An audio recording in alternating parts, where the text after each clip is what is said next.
Depreciation is a loss in the value of asset because of continuous use, wear and tear, asset becoming obsolete.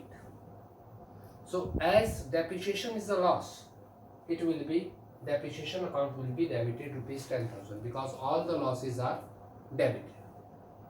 The rule is debit all expenses and losses, all the losses are to be debited, so depreciation will be debited rupees 10,000.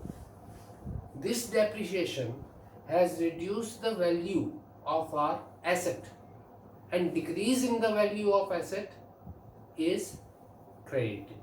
Therefore, machinery account has been credited rupees 10,000. Being depreciation on machinery charged rupees 10,000, either write charge, over here it is given provided, so either write so here instead of charge you can write provided.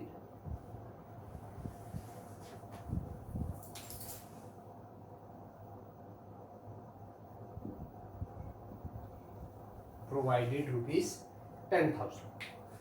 Now 41st transaction,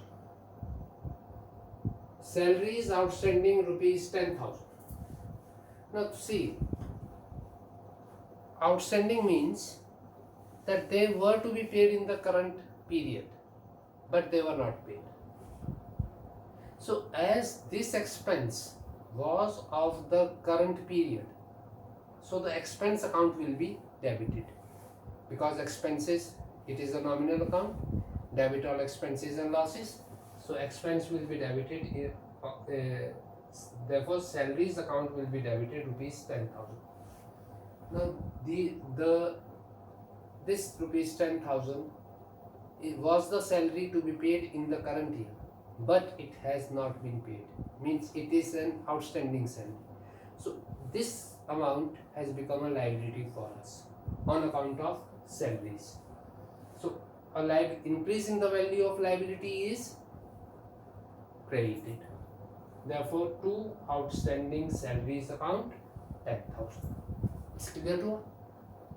Now 42nd, wages paid rupees 20,000 and yet to be paid rupees 10,000. We have paid wages rupees 20,000, yet 10,000 is to be paid. It means that the total wages to be paid in the month of January was 30,000. So we will debit our wages account for the month of January by rupees 30,000. We will debit it because it is an expense, debit all expenses. So wages account will be debited rupees 30,000. The amount that we have paid, that is 20,000. Cash is going out to cash account 20,000, and yet we have to pay rupees 10,000. That becomes our liability on account of wages. Therefore, to outstanding wages account 10,000. This compound entry will be passed. Total wages to be paid was 30,000 in the month of January. 20,000 has been paid. Cash is going out, cash account will be credited, and yet 10,000 is to be paid, which becomes a liability for us. So our liability is increasing, therefore rupees 10,000 will be credited as to outstanding wages account. It's clear to all? Now again, in routine, as a routine, we will total up the debit and the credit columns, and the total comes to 30 lakh 10,800 on both the sides. The rest we will do tomorrow.